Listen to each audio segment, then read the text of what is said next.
Welcome to IAS. स्वागत है आप सभी लोगों का प्रीलिम बूस्टर न्यूज डिस्कशन में। आज है 18 जून 2021। तो आइए देख लेते हैं कि ऐसे कौन से इंपॉर्टेंट आर्टिकल्स हैं जो आज हम कवर करने वाले हैं। हमारा फर्स्ट आर्टिकल सेंजाओ 12 के बारे में है। कॉन्टेक्स्ट ये है कि चाइना ने अभी हाल ही में अपने लॉन्ग मार्च 2F रॉकेट के माध्यम से सेंजाओ 12, जिसे डिवाइन वेसल भी नाम दिया गया है, उसे लॉन्च कर दिया है।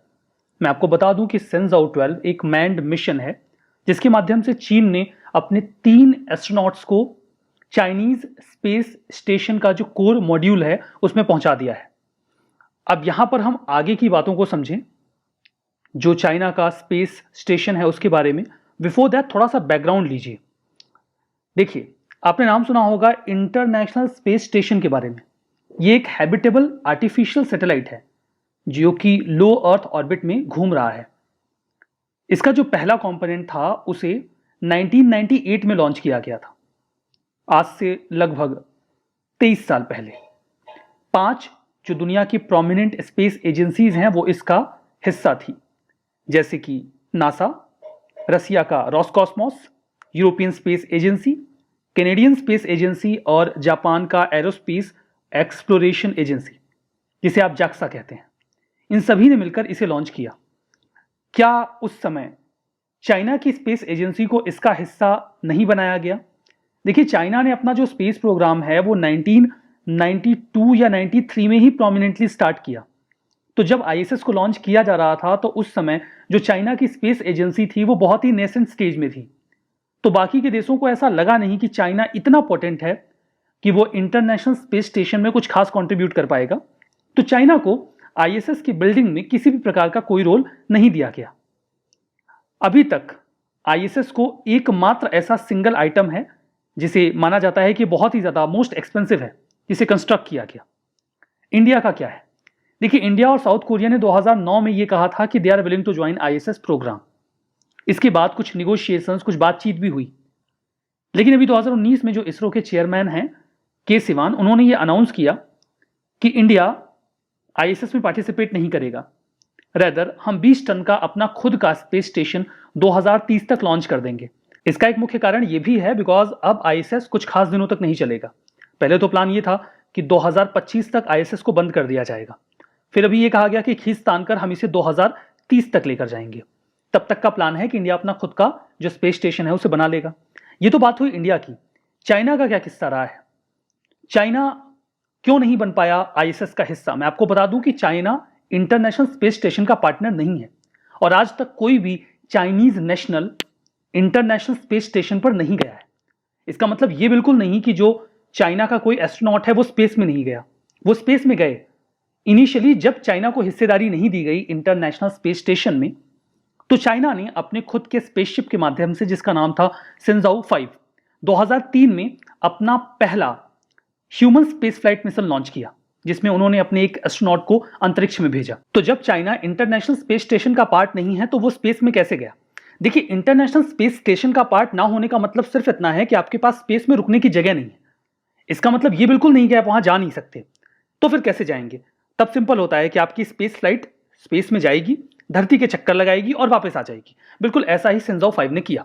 उसके बाद वो कई दफा जो अपने एस्ट्रोनॉट्स हैं उनको स्पेस में भेज चुके हैं। 2007 में चाइना ने यह कहा कि वो चाहते हैं कि उन्हें इंटरनेशनल स्पेस स्टेशन का हिस्सा बना दिया जाए, लेकिन इस पर वेस्टर्न कंट्रीज ने कुछ खास पॉजिटिवली रिस्पॉन्ड नहीं किया। यूएसए ने इसका सख्ती से विरोध किया। हालांकि 2010 में यूरोपियन स्पेस एजेंसी ने यह कहा कि हमको कोई दिक्कत नहीं है, आप चाइना को हिस्सेदारी दे दीजिए, लेकिन इसके लिए बाकी के 4 का रेडी होना भी जरूरी था। यूएसए को खास कंसर्न था। उन्होंने कहा कि इंटरनेशनल स्पेस स्टेशन का अगर चाइना हिस्सा होता है तो इसका साफ मतलब है कि सारी टेक्नोलॉजी चाइना के पास भी जाएगी और चाइना इसका इस्तेमाल मिलिट्री पर्पस से कर सकता है।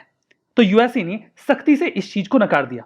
इनफैक्ट 2011 में यूएसए में एक कानून भी आया जिसमें साफ साफ कह दिया गया कि नासा चाइना या फिर किसी भी चाइनीज ओन कंपनीज के साथ किसी भी प्रकार का कोलैबोरेशन नहीं करेगी। इससे साफ हो गया कि चाइना इंटरनेशनल स्पेस स्टेशन का पार्ट नहीं बनेगा। उन्हें साफ साफ मना कर दिया गया। डेफिनेटली चाइना को यह बात बुरी लगी, लेकिन क्या अमेरिका बुरा आदमी है? उसने मना कर दिया? नहीं, चाइना भी खुराफाती है। 2007 में उन्होंने एक एंटी सैटेलाइट वेपन लॉन्च किया। उन्होंने अपने खुद के वेदर सैटेलाइट को यहां से एक मिसाइल लॉन्च करके ब्लास्ट कर दिया। खूब सारा स्पेस डेब्रिस क्रिएट हो गया। सभी ने आलोचना की कि आप ऐसा क्यों कर रहे हो। इसके बाद लोगों को थ्रेट फील होने लगा कि वो किसी की भी सैटेलाइट मार सकते हैं। फर्दर चाइना लगातार कोशिश करता रहा है कि वो अमेरिका के जेट प्रपल्शन लेबोरेटरी का जो भी डेटा है उसे हैक करके चुरा ले।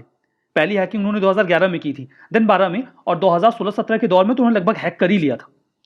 तो यूएसए खासा चिढ़ता था कि ये लगातार हमारा डेटा चुराने की कोशिश कर रहे हैं, तो उसने बिल्कुल क्लियर कर दिया कि वो चाइना को आईएसएस का हिस्सा नहीं बनने देंगे। इस पर चाइना ने क्या किया? चाइना ने मन बनाया कि वो अपना खुद का स्पेस स्टेशन तैयार करेंगे अगर आईएसएस में उन्हें हिस्सेदारी नहीं मिलेगी तो। उन्होंने 2011 में for the first time Tiangong 1 launch किया, जो 2018 तक फंक्शनल रहा। ये एक डेमो स्पेस स्टेशन था जिस पर प्रैक्टिस करनी थी कि क्या सच में चाइना सक्सेसफुली एक स्पेस स्टेशन तैयार कर सकता है। 2016 में उन्होंने इसका दूसरा वर्जन तियांगोंग 2 लॉन्च किया, जो 2019 तक रहा। ये दोनों टेस्ट वर्जन थे, जिसके बाद चाइना को इस बात का भरोसा हो गया कि अब वो एक स्पेस स्टेशन बना सकते हैं अंतरिक्ष में। फाइनली उनका प्लान बन चुका है और जो उनका स्पेस स्टेशन होगा उसका नाम होगा तियांगोंग स्पेस स्टेशन, जो संभावना है कि 2022 तक तैयार हो जाएगा। अब स्पेस स्टेशन में चूंकि बहुत सारे कंपोनेंट होते हैं, तो आप एक बार में पूरा स्पेस स्टेशन अंतरिक्ष में नहीं ले जा सकते। इसके लिए छोटे छोटे हिस्से बारी बारी से ले जाने होते हैं। तो अभी उनका जो स्पेस स्टेशन है वो 340 से 450 किलोमीटर के बीच में होगा, लोअर अर्थ ऑर्बिट में। 29 अप्रैल 2021 को उन्होंने इसका पहला हिस्सा लॉन्च किया, कोर मॉड्यूल, जिसे नाम दिया गया Tianhe. Tianhe core module launch कर दिया गया। ये कोर मॉड्यूल यहां पर है, ये हिस्सा चला गया है। यहां जो इमेज है ये पूरे स्पेस स्टेशन की है, अभी ये पूरा बना नहीं है। तो उनका कोर मॉड्यूल वहां पहुंच गया, जिससे उन्हें बेसिक जरूरत की सभी चीजें वहां मिल जाएंगी। अब उन्हें भेजना था अपना मैंड मिशन, जिसके लिए उन्हें भेजनी थी एक मैंड स्पेसशिप। ये स्पेसशिप अभी गई है वहां पे, ठीक है। ये आके यहां पर डॉक करी है। देखिए ये हिस्सा है जो अभी गया है। अब इसको भेजने के लिए उन्हें एक रॉकेट की आवश्यकता पड़ेगी। तो ये हिस्सा जो अभी अंतरिक्ष में गया है 3 एस्ट्रोनॉट्स को लेकर, इसे भेजने के लिए उन्होंने जिस रॉकेट का इस्तेमाल किया है that is long March 2F rocket. ये रॉकेट इसे लेकर गया है। इतना मामला सारा क्लियर हो गया ना। अब आपको पूरा आर्टिकल एकदम मजे से आराम से समझ में आ जाएगा। तो देखिए, इस पूरे स्पेसशिप को तैयार करने के लिए चाइना को भेजने हैं 11 मिशन, तब उनका रेडी होगा तियांगोंग स्पेस स्टेशन। ये तीसरा मिशन है जो गया है इन 11 मिशन में से, जिसने 3 एस्ट्रोनॉट्स को वहां पर पहुंचाया है। चाइना, यहां पर देखिए हम बात कर रहे हैं वर्किंग की। जो सेंजाओ 12 है जो अभी गया है, इसके 3 हिस्से हैं, ऑर्बिटर, रिटर्न मॉड्यूल और प्रोपेलिंग मॉड्यूल। उसके हिस्से अगर आप देखना चाहें तो आप यहां पे देख सकते हैं। ये है री एंट्री मॉड्यूल, ये है ऑर्बिटर मॉड्यूल और ये है सर्विस मॉड्यूल, ठीक है। तो ये हिस्सा 3 है। खैर इतना डिटेल आप नहीं भी जानेंगे तो कोई जरूरत नहीं है। ये 3 एस्ट्रोनॉट्स को लेकर गया है जो कि तियांगोंग स्पेस स्टेशन का हिस्सा होगा। मोर ओवर ये जो लोग होंगे ये वहां पर जाएंगे, जिससे चाइना को इस बात का अंदाजा लग जाएगा कि एस्ट्रोनॉट्स वहां पर फिजिकली और साइकोलॉजिकली कैसे बिहेव कर रहे हैं। सिग्निफिकेंस की बात करें तो जो सेंजाओ 12 है ये चाइना का 7th मैन्ड मिशन है। जैसे कि हम बात कर रहे थे कि 2003 के बाद उन्होंने कई सारे इंसानों को स्पेस में भेजा, तो ये 7वीं बार है जब उन्होंने भेजा है। हालांकि आप ध्यान दीजिए कि लास्ट टाइम उन्होंने 2016 में भेजा था, मतलब 5 साल बाद वो 3 एस्ट्रोनॉट्स को स्पेस में भेज रहे हैं, वो भी अपने खुद के स्पेस स्टेशन में। तियांगोंग स्पेस स्टेशन की बात करें तो वही लो अर्थ ऑर्बिट में है। Beijing air space command and control centre इसे कंट्रोल करता है और इसका जो मास है, जो भार है, वो इंटरनेशनल स्पेस स्टेशन का 1/5 होगा। अब आपके मन में एक सवाल और हो सकता है कि हम चाइना के एक स्पेस प्रोग्राम के बारे में इतना डिटेल से पढ़ रहे हैं, नासा की बात कर रहे हैं, तो क्या यूपीएससी सच में नासा या फिर चाइना के स्पेस प्रोग्राम या उनकी सैटेलाइट के बारे में कोई प्रश्न पूछता है? तो अपने मन में ऐसी दुविधा बिल्कुल मत रखिएगा, यूपीएससी ऐसे प्रश्न पूछती है। एग्जाम्पल के तौर पे आपके सामने है एक रेफरेंस क्वेश्चन, प्रीलिम्स 2016 में पूछा गया था। What is greased lightning 10 GL10, जो हाल ही में न्यूज में देखा गया। You had options, electric plane tested by NASA, solar powered 2-सीटर aircraft design by Japan, space observatory launched by China और reusable rocket design by ISRO. तो 4 देशों के ऑप्शन आपके पास थे एंड ऑब्वियसली जो सही जवाब था that was electric plane tested by NASA. तो नासा और चाइना, इनके जो इनिशिएटिव्स हैं, इनसे प्रश्न आपसे पूछे जा सकते हैं। वैसे भी स्पेस स्टेशन को एस्टैब्लिश करना बहुत बड़ी बात होती है, तो यूपीएससी आपसे प्रश्न पूछ ले, इसमें कहीं कोई दो राय नहीं है। तो सही है, आपने पूरा टॉपिक समझा और रेफरेंस क्वेश्चन भी देखा। Next article public account committee के बारे में है। पीएसी, अभी ये न्यूज में आई है बिकॉज पार्लियामेंट ने इसका एजेंडा तैयार किया है। पीएसी को 1921 में for the first time introduce किया गया था।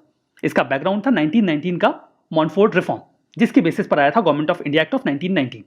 वैसे मॉन्टफोर्ट रिफॉर्म जो है वो 1917 में आया था। पीएसी देखिए हर साल बनाई जाती है।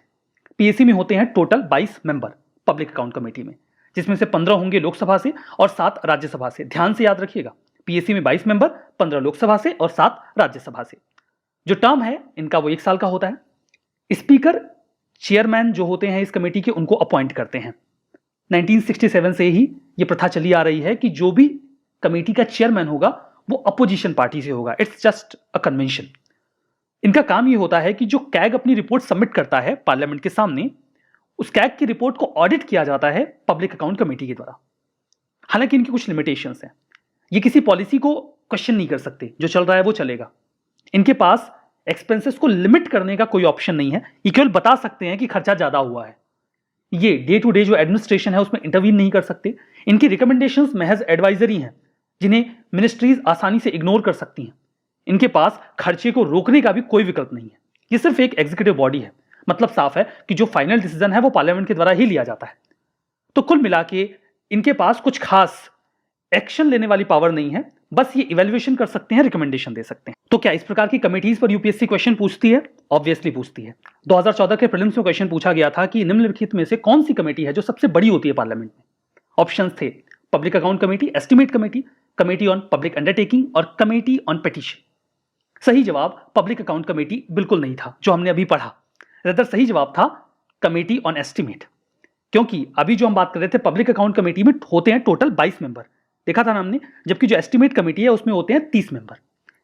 इसमें सारे के सारे मेंबर्स लोकसभा से ही होते हैं, राज्यसभा से कोई नहीं होता। तो ये मामला क्लियर हो गया कि ऐसे प्रश्न पूछे जाते हैं। हमारा next article UNESCO science report के बारे में है।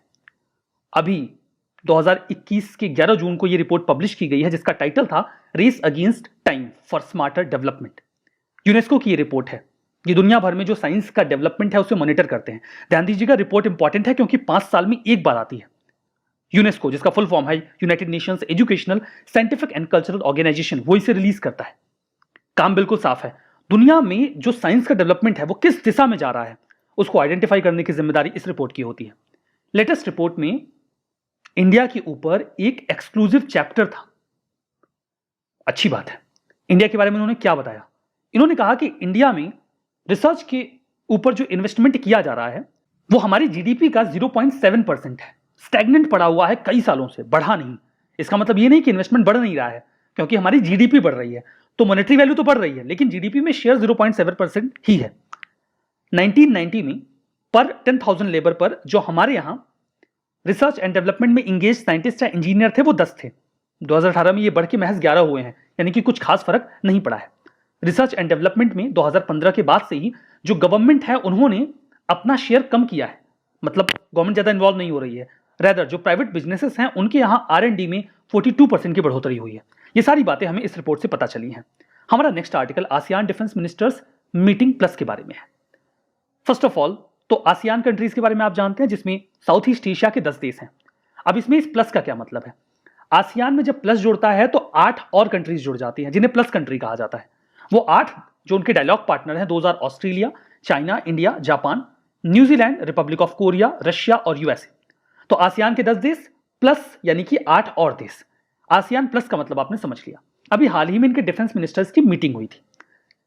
ये जो सेकंड ADMM था, आसियान डिफेंस मिनिस्टर्स मीट 2007 में सिंगापुर में हुआ था। वहीं पर प्लस का कॉन्सेप्ट लाया गया कि 8 और देशों को जोड़ लेते हैं। तो 8 जो डायलॉग पार्टनर्स थे वो इसका हिस्सा बन गए ताकि पूरे रीजन में पीस, स्टेबिलिटी और डेवलपमेंट के लिए ये सभी देश मिलकर काम करें। उद्देश्य यही है कि 18 के 18 देश आपस में एक म्यूचुअल ट्रस्ट और कॉन्फिडेंस बिल्ड करें, डायलॉग्स में ट्रांसपेरेंसी आए, बढ़िया काम हो। 5 एरियाज हैं जहां पर ये स्पेसिफिकली काम करते हैं। 2 maritime security, counter terrorism, humanitarian assistance, disaster relief, peace, यहां पर देखिए disaster relief, peacekeeping operation and military medicine. ठीक है। जो ह्यूमैनिटेरियन माइन वाला ऑप्शन था इसे 2013 में जोड़ा गया। ये पॉइंट 2013 में ऐड किया गया। हमारा next article corporatisation of OFB यानी कि ऑर्डिनेंस फैक्ट्री बोर्ड के बारे में है। ऑर्डिनेंस का मतलब होता है तोप। तो नाम से स्पष्ट है कि डिफेंस के फील्ड में काम करने वाली कोई कंपनी या फिर कोई इंस्टीट्यूशन होगा।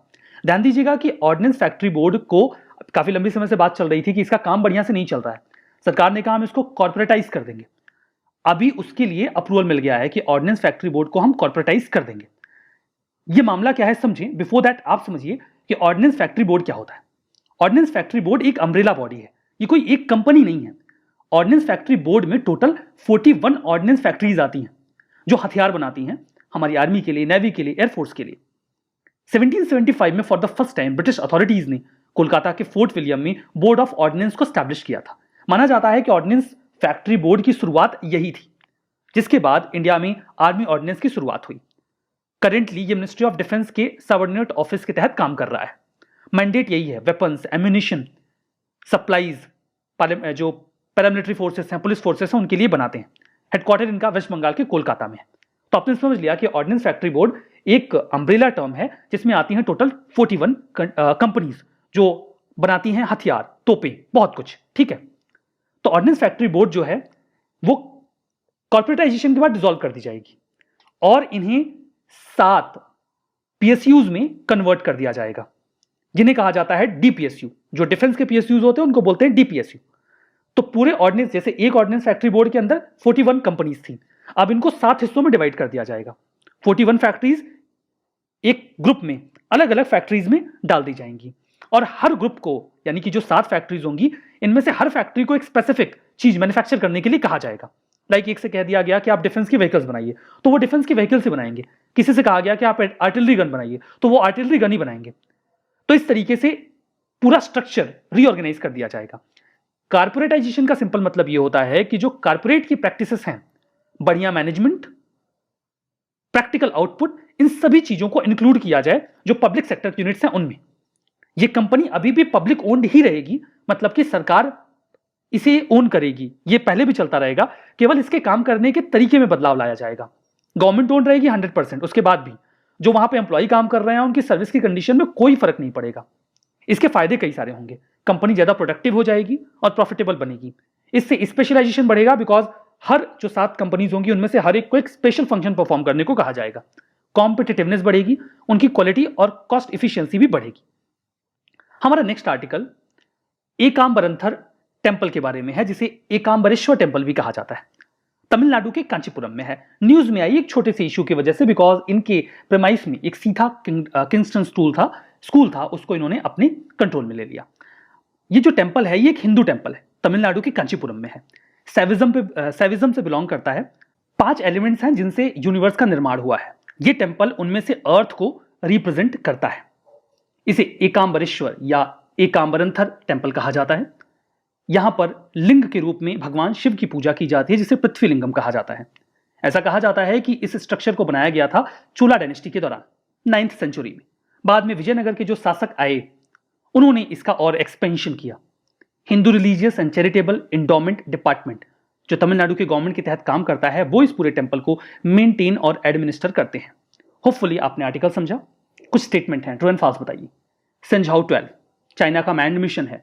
PAC, इसमें होते हैं 30 मेंबर, 22 लोकसभा से, 8 राज्यसभा से। EDMM प्लस आसियान का प्लेटफॉर्म है, जहां इसके आसियान और 8 डायलॉग पार्टनर्स सिक्योरिटी और डिफेंस कोऑपरेशन के लिए काम करते हैं। ऑर्डिनेंस फैक्ट्री बोर्ड, करेंटली ये सबऑर्डिनेट ऑफिस है ministry of commerce and industry के तहत। बताइए कौन सा स्टेटमेंट सही है, कौन सा गलत। जवाब कमेंट बॉक्स में। सेशन की PDF कहां मिलेगी? ओनली एज की टेलीग्राम चैनल पे। आपने ज्वाइन किया कि नहीं किया? अगर नहीं किया है तो जरूर से कर लीजिएगा, लिंक आपको डिस्क्रिप्शन बॉक्स में मिल जाएगा। बाकी आप only as something else search भी कर सकते हैं, सिंपल सा काम है। 1 लाख से ज्यादा सब्सक्राइबर वाला चैनल आपको दिख जाएगा, उसे ज्वाइन कर लीजिएगा। सारे डॉक्यूमेंट्स एंड PDF वहीं पे मिलते हैं। आज के सेशन में बस इतना ही। बहुत बहुत धन्यवाद।